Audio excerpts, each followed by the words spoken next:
Welcome back into Good Morning Maryland. It is 6:44 right now. This month, companies have been selling products with pink in them, but how do you know that the proceeds go to organizations that are doing research into breast cancer? WMAR2 News' Mallory Foster shows you how to find that out and details on a new program focused on transparency. Because if it matters to you, it's a matter for Mallory.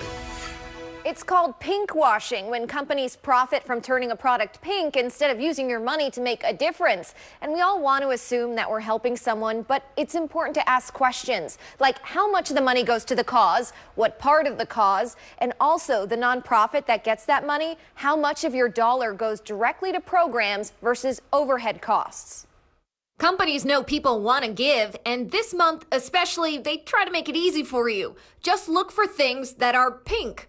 But before heading to the checkout line, take a second. Think with your head, not with your heart. If you see a product that you really like, ask yourself, do you need it? Is it something you want? Because I would say, if not, I would go directly to the charity and make that $25 contribution straight to the charity. If it's something you need, investigate further. A good, legitimate company will actually post on their website that they're raising money for this cause, how much, the time limit, if there's a cap, any of the details you need to know that might persuade you. Susan G. Komen is partnering with companies that share all of that information. LivePink.org showcases products with the disclaimers. For example, 75 cents of your $20 pillow purchase goes to Susan G. Komen, but they're also getting a $50,000 minimum donation from the company.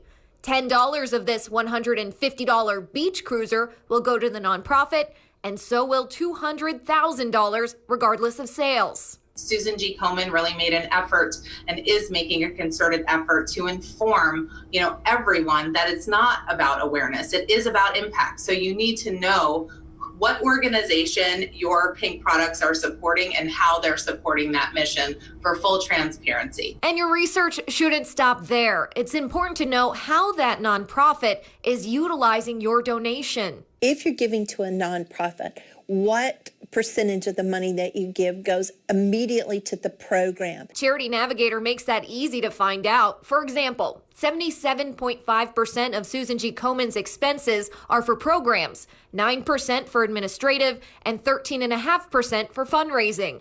The BBB Wise Giving Alliance recommends at least 65% of a nonprofit's total expenses go to programs. And you can further your donation by giving directly to the nonprofit instead of a solicitor. If I'm going to give $25 or $100 or $5, I want to make sure it goes straight to, avoid the middleman, it goes straight to that nonprofit. There are over 1,000 charitable organizations that include the words breast cancer in their name. So if you're looking at a smaller charity because they give more to programs, that's great. Also keep in mind, larger organizations have more overhead costs because they're bigger and they help spread the message on a national level. Okay, good tips there, and you can find those websites that Mallory mentioned on our website right now, WMAR2news.com/matter for Mallory. And if you have got a matter for Mallory, she'd love to hear from you. You can email her directly at Mallory@WMAR.com.